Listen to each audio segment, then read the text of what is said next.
Well, good afternoon, Jan. Thank you for joining us at the Furniture Talks stage as part of the January Furniture Show, and of course, on Reveal as well on video. Reveal, So yeah. we're here discussing revaluing design, and if we need to take another look at the value that we place on craft and design in this country. So before we delve into that a little bit more, can you tell us more about Jan Hensel Design, your eponymous design studio? I can. Well, thanks for having me, first of all. Really appreciate being here.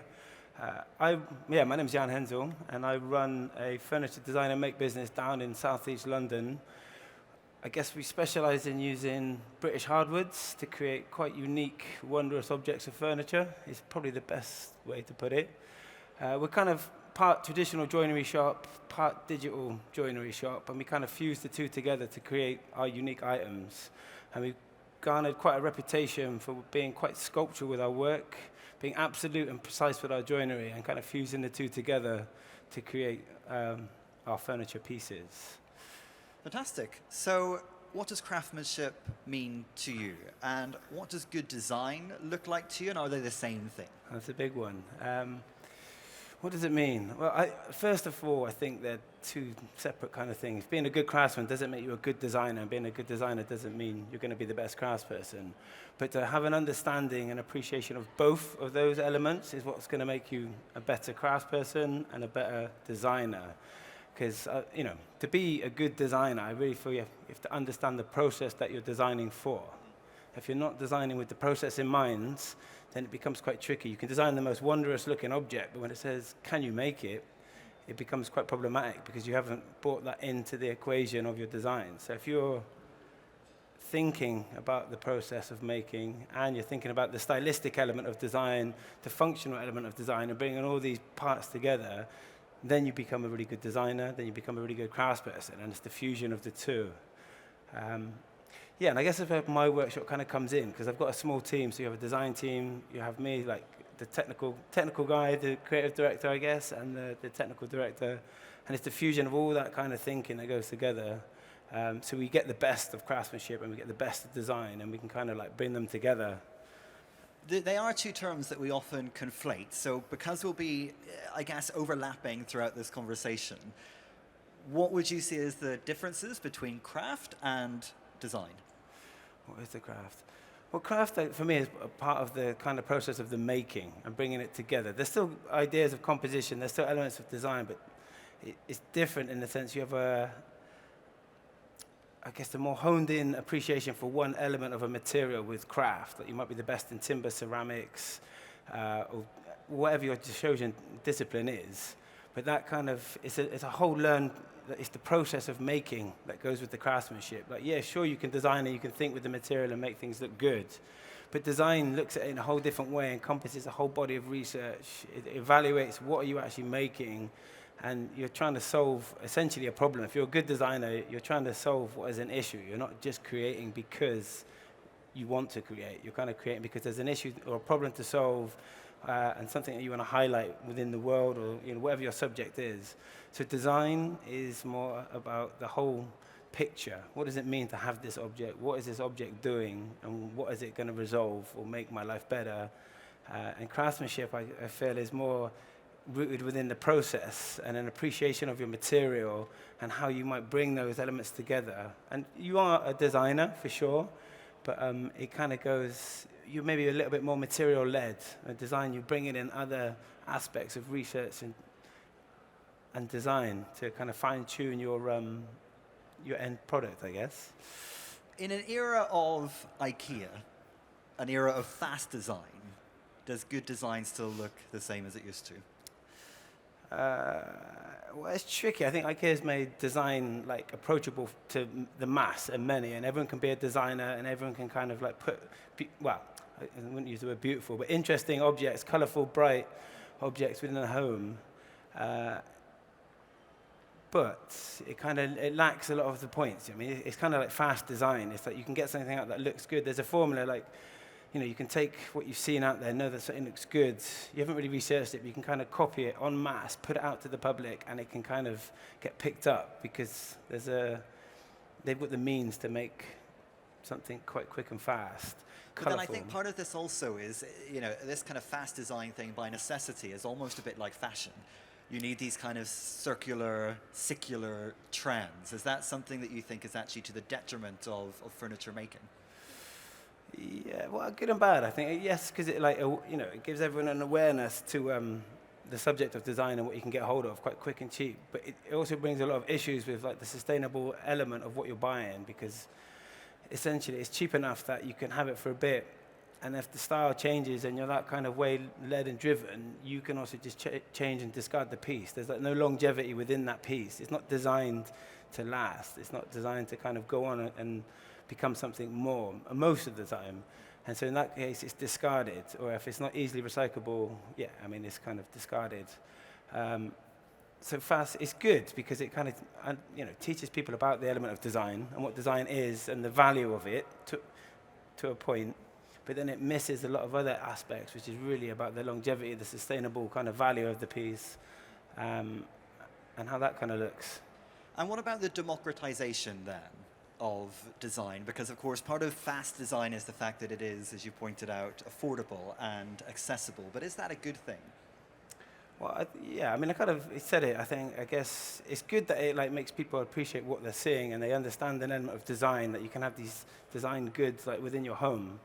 But it's missing the bigger point. It's pushing you to be a consumer and buy these things. But it's missing a bigger, like the sustainable element of how all these pieces go together. So it's making people kind of understand design and see what it can do. But it's not really bringing with it a big message about the future of what we're doing. Well, should creativity come at a cost then? And do we have to re-educate consumers that good quality design actually should cost a little bit more, or perhaps good quality craft should cost a little bit more? Well, I think good quality craft already costs a bit more, and I think that's already out there. But like trying to get that out to the masses is tricky. I mean, creativity in itself doesn't come at a cost, but I guess when you're talking about it in this context, it's how you put creativity or an elevated maybe profile of a product out there. I guess you've got to go right back to the start and teach people the appreciation and the value of design and what does design mean. So like an educational point of view, like what does it mean to design an object? What kind of, the amount of work that goes into like a high value product? Because we're compared to, not so much IKEA, but like the value products. And that, a table's a table and you're like, fine. But then when you understand the materials, the context, the design, the composition, everything around it is very different. But nonetheless, they still have the same function. And so it's just getting people to, I don't know, have a broader understanding of design and the materials and the craftsmanship that kind of goes into a product. So you've suggested then that the democratization of design is a good thing. To a point. Is excluding people a bad thing then, even if we acknowledge that, for example, one of your pieces might not be the most accessible to a huge audience because there is a provenance there is a certain level of craftsmanship there that actually isn't achievable for everyone? Is that a bad thing? I don't know if it's a bad thing. I think what we do, like there is a kind of an exclusive clientele that goes with the level of work that we put in there, but we're also putting it out to an audience. If people know about us and see us and read into the subject of tables, they can see maybe what is out there. I don't know. I lost myself there, actually. Well, I guess whenever we think of beautifully made pieces, we often think of the end result. But what a studio like yours is able to do is invest more time, perhaps, in the journey to get to that end result. Do we value that enough? Yeah, I mean, that is tricky. I mean, we put quite a lot of emphasis on the provenance of our materials, the story about the design, how we engage with our clients from the start. Like, that's a whole process that kind of adds to that value. But it can get lost in the end product because you can just see a table next to a table. But if you understand the story is where the value uplift kind of comes in, because people go, oh my God, I get that. I see it. This tree came from central London. How did it came through this process? Suddenly it's this sort of table and it comes to come through. So it's part of how I guess you have to market and brand yourself, to put out that kind of a story about your product as much as the product itself. So I know you have some visuals. Maybe you can tell us a little bit about that storytelling process that you go through as a studio, and also how you communicate that to consumers so that they can attach some of that value to the piece that they're ultimately purchasing. Well, I've got a couple. So, I mean, I'll go through these slides. So we make quite unique pieces of furniture, but I guess the story is always rooted in the material. First and foremost, where does the material come from? How does the material kind of get to us? And that can often, that can often gives us the story, the impetus for the initial design. Because Bowater, I mean, these are a bit all over the place. I'll just flip through this one. So this ripple kind of pattern is unique to us. It's called Bowater. Our workshop is based on the river. Bowater is an old Anglo-Saxon term for man who lives on the riverbank. So, I mean, that wasn't initially what happened, but we just kind of took the ripple and the wave, the motion of kind of water and everything, and it kind of all fell into place. And now it's become quite synonymous with the studio of who we are. Hold on. My slides are all over the place. But and how do you communicate that aspect of storytelling then to the consumer? Because I think a lot of this is about how that extra dimension gets packaged up as part of the end product. And I think when we talk about revaluing craft, that's really central to it. yeah. So how do you go about communicating that? Well, I guess we've got like a niche crowd, I guess. If you're into furniture and you're like, and design, then you might come across us. And the way we tell our stories is through, I guess, through our products, through our marketing materials. The way we do shows, how we kind of get that out to people initially is all about, you have to kind of promote yourself to put that story out there. And once people are engaged, most of our clients are very sustainably engaged. They come to us for a very specific reason, so they know that we work sustainably. They want to align themselves with a brand that also works like that, and then they commission us based on those kind of pieces. And then our kind of furniture goes, I mean, hand in hand. But ultimately, it's about a big show like this, is putting your work out to projection, allowing people to come up to it, to use it, to understand it, to ask the questions about it, and then they can see for themselves that what the quality is. It's right there in front of them. But outside of that, it's just, I guess, sharing your wares on your social channels and doing interesting design projects. And yet, at a show like this, you have global mega brands. You also have small, independent, creative studios. I think we can both recognize that there's a long history of those small, independent, creative studios producing designs that then inspire, shall we say, more mass-produced pieces. What are your thoughts on that? And how can we place some value on the ownership of those original designs? I mean, these things that you're talking about here, the waves, they're part of the foundation of your studio, and yet it would be very easy for someone else to take that and reproduce it in a way that doesn't have the same level of authenticity and probably the same level of craft as you have at Jan Hensel's studio. Yeah, I mean, ultimately, once you put something out into the world, you're also putting it out for people to kind of say, I like that, I'll take that. And, there's always this thing banding around. You only have to change two elements, two things to become unique. Although visually, you're like, hold on, that looks just like my piece. They would, and they could argue otherwise. I guess it's quite tricky to prove. And if you are, I mean, everyone from fashion to design, they plunder history and everyone who's come before them for inspiration and design. I know fashion is rife. You'll go in, I mean, it'll be very different, but nonetheless, you go through the old storerooms, you can see what every kind of key fashion designer's done, and you can lift key elements, and then you recompose a new piece, completely new. And it's kind of the same in design. There's a lot of techniques, there's a lot of ways that, how things fit together. And especially in timber, there's a certain aspect of like joinery. How does it all fit together? There's only a few key ways that things can fit together. So how much can you keep reinventing and like redesigning these kind of core properties of how you join things? But we had someone here last year, and I won't mention any names, but she was engaged in, shall we say, a bit of a legal wrangle with one of those well-known online home interiors retailers. As much on principle as anything else, because her point was there's a power imbalance. So it's too easy for these big players to come and take designs without any credit from independent makers. Do you agree with that? Do you think there is this power imbalance, and how do you push back against that? Yeah, there is definitely, because obviously a small studio doesn't have the legal might or the production power to put their designs in a much bigger kind of, and we haven't got the shop frontage either. So I don't know, I wouldn't say any names, but like a bigger retailer can definitely lift an idea, put it out to market, and then take ownership because they've got the might to push it. We haven't had that kind of scenario come our way just yet, but we've been approached by retailers to produce furniture, and we could never hit their price point. It's like obscene. what they might need to get it into the shops. And we're like, we just, in a UK-based market, we can't do that. But you can see how they just float around, and they might just take their little bits and put it out. And we've been approached by other companies to make designs that we're like, that's not your design. So we'll call them out. Like, we won't make other people, obviously, we're not going to make other people's work, So they can swipe the design, but as you pointed out, there's certain things that you produce that just can't be done at a certain price point, and certain things that you might have intellectual ownership of. What is there that you produce as a studio that you think cannot be replicated? I guess the uniqueness that comes with our studio is, being in the workshop since I'm 16 years old, I've got a very unique set of skills from an engineering pattern making background. That's quite unique. The very fact that I understand my material quite, I'm learning every day with it. Like, we work with timber all day long, every day. But every day, new surprises, new learning.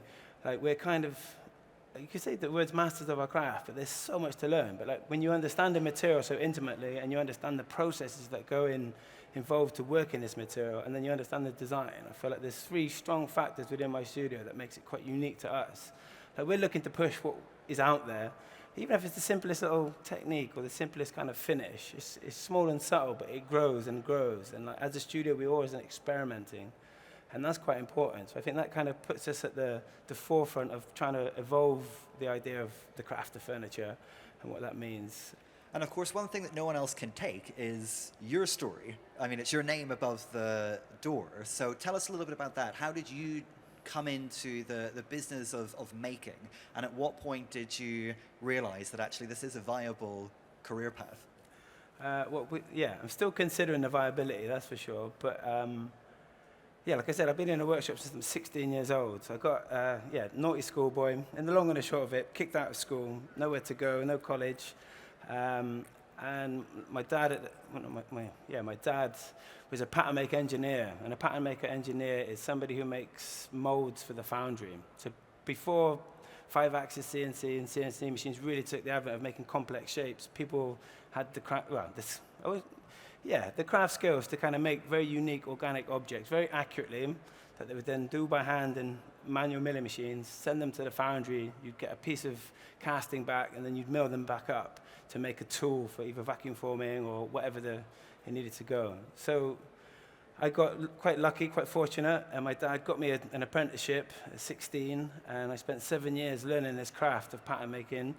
And what that taught me is basically how to be really accurate, how to mark out. For me, it's all about like material removal.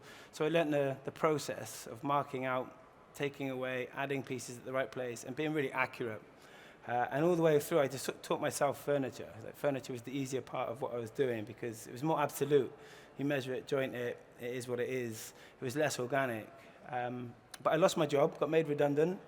And once I got made redundant, my girlfriend at the time was like, you can make anything, you should go and study designs. And I was like, okay, where do I go? And she's like, you go to St. Martin's. So I was like, fine. So I applied to go to St. Martin's. And and I was nervous as hell because, I was like 25 or something when I went there. And I didn't have a sketchbook like all the other kids. I had a tiny little portfolio of a couple of things. And they just, told me to shut up, basically, and just tell me about pattern making. They were so amazed that a pattern maker was going to come to design college. I was in, and then I was, and that was the kind of the start. And I moved to London. This was what I grew up in Bristol. Moved to London, and within a year, I got a job at a cabinet maker. I say cabinet maker, a man who makes MDF boxes, cabinet maker. So, you got to watch that term. But within, my first year of uni, I signed on a building myself. Basically, I worked for this guy for a year, got offered a big job to build a display stand, £10,000. No one's going to turn £10,000 down. So I said, yes, I'll do it, to make a big exhibition stand. And then we didn't have a space to do it, and ultimately it forced us to find a space in Peckham with another guy that worked with this guy. So I started a business, signed a 3-year lease, just finished my first year of university. Basically the rest was kind of history. I made a business called Hensel and Hunt, myself and Oscar, and just started. Didn't have any tools. Just had all my hand tools. We managed to borrow some power tools, and it just kind of manifested itself. So by the time I graduated, I already had like a business kind of set up, and then took my first collection called Made in Peckham to London 2010 Design Week. and then just built from there. And then 7 years ago, I split it up, partnerships, not such a good thing. And then I've been Jan Hensel Studio, for like 7, maybe nearly 8 years. Well, it sounds like there's an element of tenacity involved in all of this, but what are some of the roadblocks, do you think, for younger people to pursue a career in craft and design? Well, I guess some of the biggest ones is just where it starts. And you start at school, and your big appreciation of what you can do in life is like it's quite a big influence on who you are and what you can do. And I guess one of the big things is I've got a big lathe in my workshop. We do a lot of big lathing work, and people love it. But it's always interesting. The people like I'm 40, 50, 60. They always come up to me and go, "Oh, we had this lathe at school constantly. They love the lathe, always talking about the lathe to me." And I'm like, "This is great." But all the younger generation, they don't have a lathe. They don't come and talk to me about the lathe. They appreciate what we're doing, but they're like, "Oh my God, tell me more about this machine. What does it do?" And it just shows like the disparity, I guess, when you were a different generation, that this was kind of taught in school and you had all this in front of you. It's all been stripped out because it takes a lot of space and time. And now the younger generation don't necessarily have access to these kind of machines, just to be intrigued enough to be like, what is that? What does it do? And, that's how you can kind of, harbor the new generation. So I guess it's like going back to the beginning, and which was pretty hard because they've stripped out most of these assets from schools. And there's a few colleges around, but it takes the right people to show people that woodworking could be a career, could be a profession. Something like that, I guess. And what are some of the challenges maybe then that you have felt in terms of making this, as you said, viable, even if that's something you're still weighing up? Pursuing it basically as a career path, because it feels like there are less and less younger people going into this industry. What are some of the challenges that maybe you have come up against where you've thought, actually, do you know what, this just isn't worth it? And what's kept you going?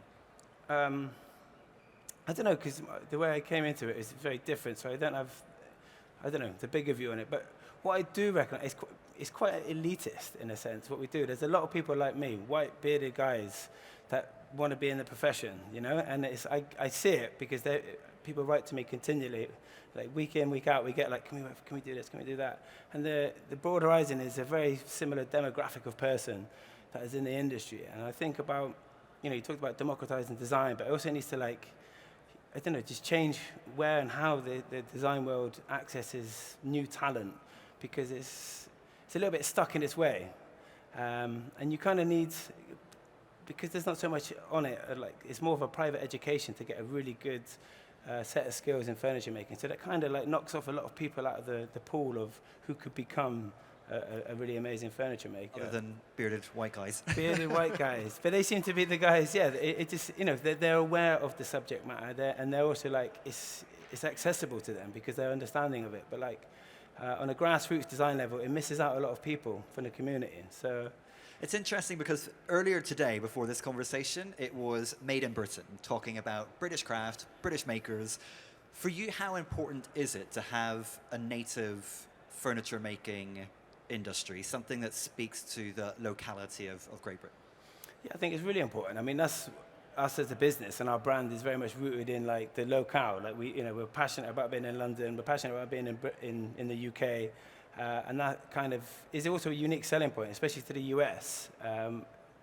So I think, we need to, but it needs more nurture. There's a lot of small businesses, but it's quite hard to go from to jump up a bit because the cost of space and the cost of everything. It's insane when you're trying to. If you actually factor in the cost of a workshop, it's prohibitive for most people. It's just been fortunate and just mad luck that it's happened.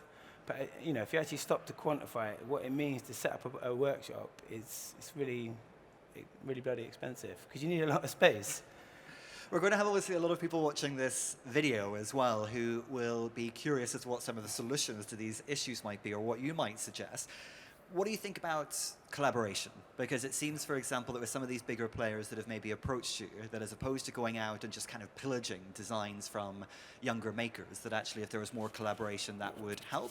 But also amongst makers, if studio spaces are so expensive, is there an option actually of working more collaboratively where you work in co-working space or you share some of these resources to make it a bit easier for everyone? Yeah, we do. I think, again, that's kind of, I mean, I should explain my workshop setup at the minute. I mean, I'm based in Woolwich, southeast London, just behind the Thames Barrier, the bad side of the Thames Barrier, cheaper side of the Thames Barrier, I should say. But I'm an artist, not a commune, but like there's 600, I think, 600 different artist studios within where I work. And so there's a whole sense of togetherness there. I don't know everyone for sure. That's mad to know everyone. But I'm in a pretty unique corridor with a couple of other key furniture makers. And we share resources because space and everything and money and machines. So we split bigger machines and we can split the space. And it kind of works because it allows us to have a better quality, like say a CNC machine, for instance, because we've split the costs. We share the space, split the costs. So, and there's also the knowledge and the fact that we can go between each other just to be like, hey, this is happening. And you're like, I know we did that project 2 years ago. They're like, oh yeah, we did this. You're like, you know, saves a week of madness because they're just like, just do it like that. And you're like, oh yeah, fine. So it's really, so there's you know, that's quite unique to us, but a collaborative nature. And I feel that's the same for a lot of other makers that I know. I feel like no one's that guarded or that kind of like shielded that they won't let other people in to understand what it's about to be a maker. And especially if you've like been in it for a few years, you know how hard it is to establish yourself.